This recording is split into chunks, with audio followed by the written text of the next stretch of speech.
Welcome to Chalk Talk, Danville Public Schools weekly news magazine. I'm Diane Locker, your host. This week, we're at Grove Park Preschool for a very special program. I've said to you many times on the program about community support, and that is one thing that we have here in Danville and in Danville Public Schools. And what you're going to see this week is a perfect example of what these community organizations are doing for us. I have Sheriff Mike McNewell with me, but he's not here as sheriff. He's here as president of the Lions Club.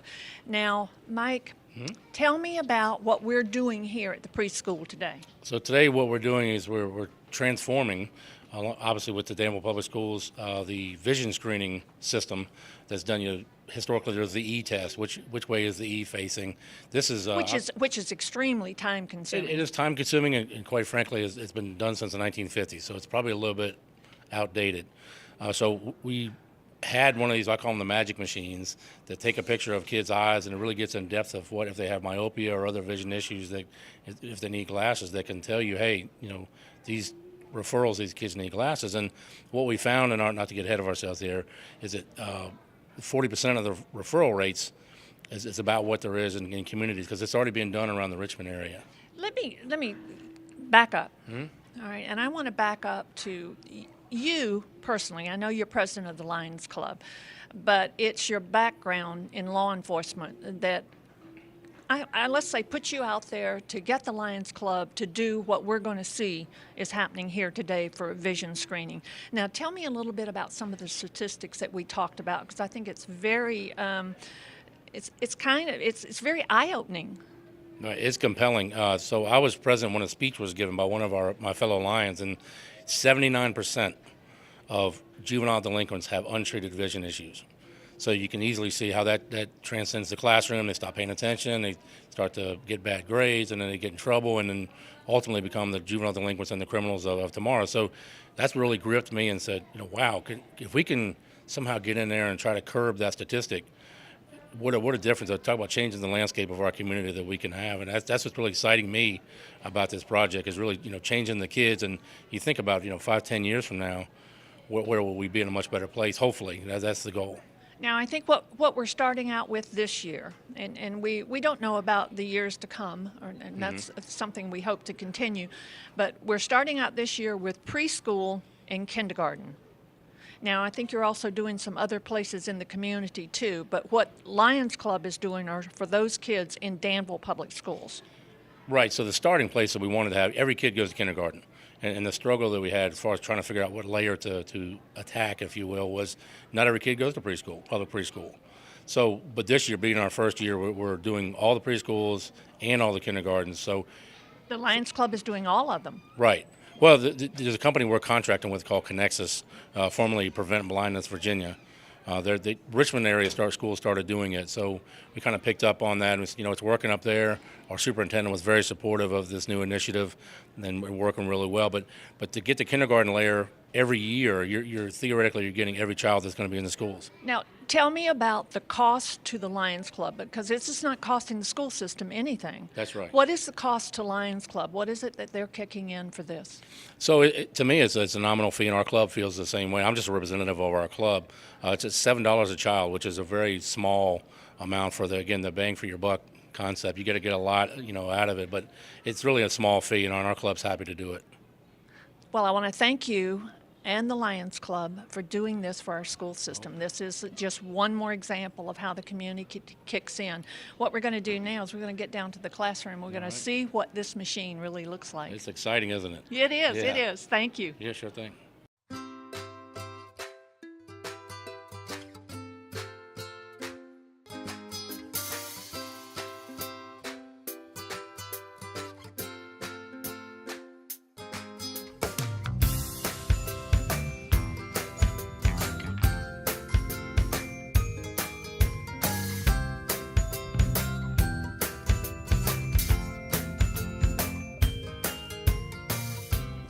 I have Corinne Huber with me, and she is with the Connexus company and is one of the people that you've seen today giving this test. Now, we really need a little background on how the tests work. What I've been told, and I watched you as you just get the child to stand there, Yes.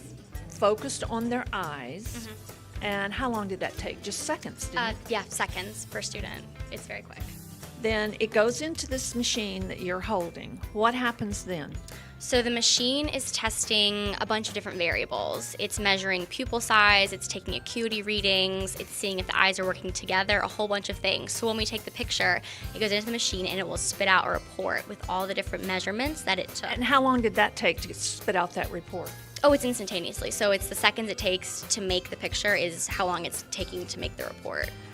Now, when you say it spits out a report, is this a, let's say, hard copy at that point, or is this contained within that machine that you're using? It's within the machine, but we have software back at our office that we take it back to the office, upload all the data, and it prints out a physical report for each student.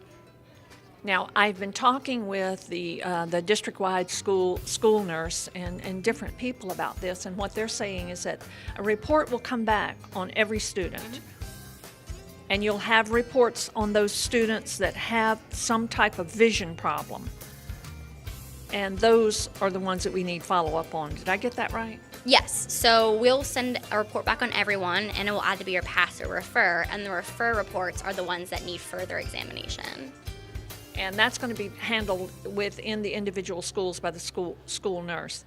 Now, how long does it take from the time that you come here and you check their vision for that referral report or pass report to get back to the school? Usually we send them back within the week.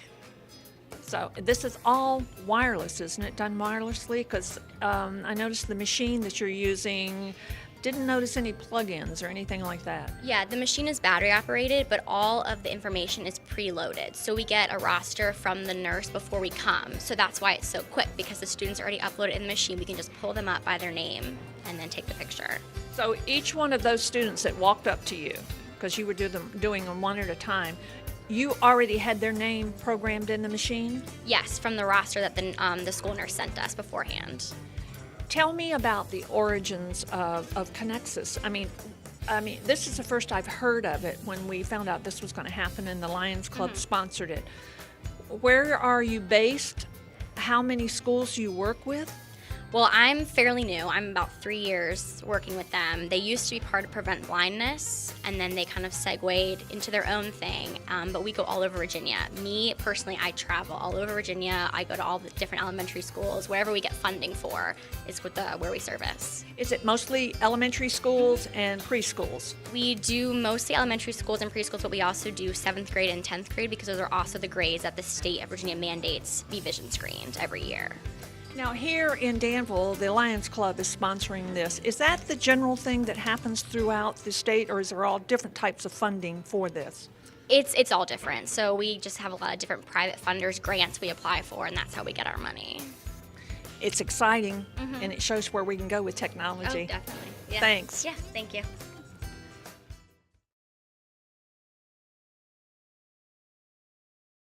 Hello everyone, my name is Alexandra Reddy and I'm the Beta Club president here at Galileo Magnet High School. Let me tell you about Beta Club. Beta Club is a national academic club that focuses on community service. And in fact, our motto is let us lead by serving others. So every month, the Beta Club here at Galileo completes a service project for our community and also for our school. And then in February, we travel to the state convention where we compete with other schools in the areas of English, science, social studies, talent competitions, and it's a really awesome experience. But I also have the honor of being the Virginia State Beta Club president, an election that I won back in February at the convention. So this means that I have to travel to at least 2 other state conventions this year. There's North Carolina, South Carolina, all across the country that I am able to travel to. So I'm very blessed to be the state president, and I'm excited for what the year holds and making Galileo proud and making Virginia Beta proud.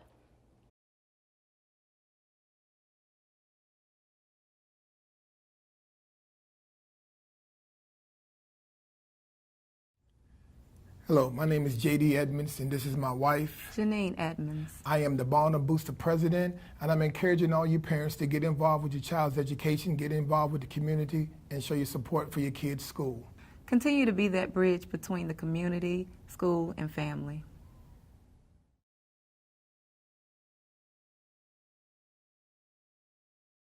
Mike, you had to have worked with someone in the school system, and I think your contact here in Danville Public Schools was Sherry Wright. And Sherry, you are the coordinator of the nurses, is that right? Yes. Now, one of the things that I think that we need to think about, and I think we're going to have the Lions Club and school nurses involved in this, is, okay, we get these reports back, we find out children need help. What happens now? That's an excellent point. That's something we've already kind of preliminarily talked about. And being it's our first year, there is already a follow-up system in place with children that have the referral rates. But the referral system rate is probably going to be higher now that the test is more in-depth, those kind of things. So we want to be supportive of the school system and help them in their endeavors to get the parents to follow up with the kids that have the issues. That's our goal. And again, we're helpers and supporters in this process, but the school is certainly going to be the ones that drive the bus in that regard. But the bottom line is the Lions Club is still going to be here supporting us in the follow-up, and we are, Sherry, probably going to turn out more than we've had in the past because of the how specific this test is. So when these come back, what happens then? Or what do you plan? I know we don't know definitely yet what's going to happen, but what do we plan to do with these reports once they come back? We will have the school nurses will contact each parent. And so then we will, hopefully, they will take the children to the eye doctor. We are very blessed in this area. We don't have to worry about who's going to pay for that because Medicaid covers. Medicaid covers visits to the doctor, and they also cover glasses. So the nurses coordinate all of that and be sure that that gets done. The first thing that went through in my mind is so many things that are done in the school. I call it, they go home in the backpack. Yes. And somewhere between school and home, the backpack might get emptied or they just don't get them out. So what you're saying is that's not going to happen in this case because the school nurse is going to contact the parents to make sure they know that there is a vision problem. Yes, and we will actually send these letters through the mail. So these will not be in that magic backpack at the bottom with the moldy stuff that ends up at the end of the year. Last week's lunch. Last week's lunch, yes. No, this will be definitely letters sent home. And as a matter of fact, we could have a Lions Club. We need a Lions Club logo. Yeah. That would be good too. So we will definitely do that. And it takes many phone calls. It takes much follow-up, but we will definitely do that because not every child, of course, is going to need to go to the eye doctor. But on those ones that do, then we will be really, really much more diligent. We will expend that time to be sure that that gets done. Did I understand you to say that not only are the ones going to go home that have, let's say, a vision problem, all vision screenings are going to go home? No, I don't think so. Okay. I mean, something will be taken home with the children. The children will take something home with them in their folder. Now, with preschool, this is very much easier, much more follow through than it is with some other students because they have a folder that goes home every week. So with every student, we'll go home in the folder. With those students that need to have follow-up and actually go to an eye doctor, care provider, then that's who we will send extra letters to, that's extra phone calls, extra follow-up that we will do. I think, though, what it points up in just the few seconds that I've been talking to the two of you is how the Lions Club is working with the school system on a first-time event to see how it works, which means in the future when the Lions Club brings this back to us, we're going to have it down pat. We will. Yep. We will absolutely have it down Better pat. as we go along. That's right. Thank you. Yeah. Mike, I want to reiterate again what you told me at the beginning of the show. You told me about some statistics from the law enforcement end. Let me hear those again. So 79% statistically of juvenile delinquents have untreated vision issues. I'm just as shocked this time hearing that as I was when you told me the first time.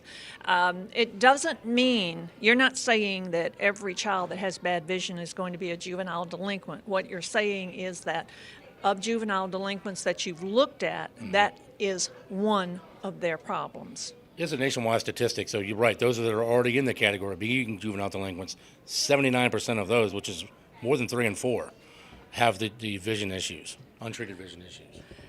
Now, Rhonda, we've heard from law enforcement about what vision does. Talk to me about, from the educational perspective, you're the principal here, you see this day in, day out. What can you tell me about the importance of vision, and especially in as young as they are here at Grove Park? Well, as you know, we have 4-year-old children here. 4-year-old children are still learning how to express themselves with their language. So sometimes they can tell us things and sometimes they can't. When I look at a child and I see that they have a broken arm, I know that something is wrong with them.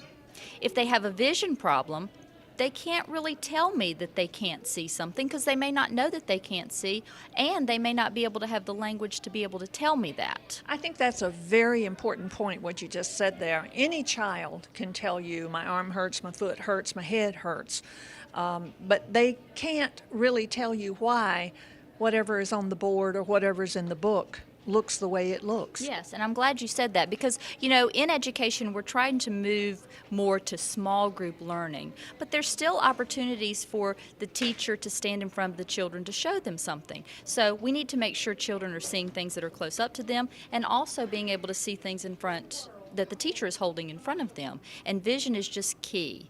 If children aren't seeing correctly, then they're not able to learn the things that they need to learn. We're teaching those foundational literacy skills and foundational math skills here at preschool, and if they're not able to see things correctly, then they're not getting the information as it should be given to them. I would think that this statement it wouldn't be offline, but if we catch a problem now in a 4-year-old, they're highly likely to have a more successful school experience. Yes, we are all about early intervention here in preschool. We try to catch all kinds of problems before they get started. So this opportunity for the children to be screened through Help with the Lions Club has just been a wonderful opportunity. And it's gone very well. It's been organized very well. When you talk about 4-year-olds, they're not exactly the type that you say, sit there and we're going to do this. But what I've noticed today with the machines checking their eyes, it is well coordinated. They had the children before they got here, and the children stand there 1 second, and that's it. Yes, and very well organized. If you'll remember in the past, probably when we were going through school and having our eyes screened, there's a piece of paper far away, stand there, put your finger over your eye, and tell me, what do you see? For 4-year-olds, that's tough to do. And in this situation, they just stand there, look at a smiley face, and smile because they think they're having their picture taken. You know what? Have you ever thought, wouldn't you like to have your eyes checked the way these children had their eyes checked today? We're still looking up there for the big E and the small E and all of what's upside down. So this was very technologically driven. Yes. I have to say again, thank you so much for being president of the Lions Club, but bringing the Lions Club to Danville Public Schools. I mean, this has been a very unique experience for us, and I hope we're able to continue it, and I hope you're part of the follow-up also. Oh, absolutely. We're in this for the long haul, and it's exciting. I'm excited about it. I want to thank all of you for being with us this week, and I want to reiterate once again how important it is that the community gets involved in the schools. And I think this is a perfect example of Mike and the Lions Club getting involved to screen all of our students here. Thanks for being with us, and be sure to come back next week and see what we're doing in Danville Public Schools.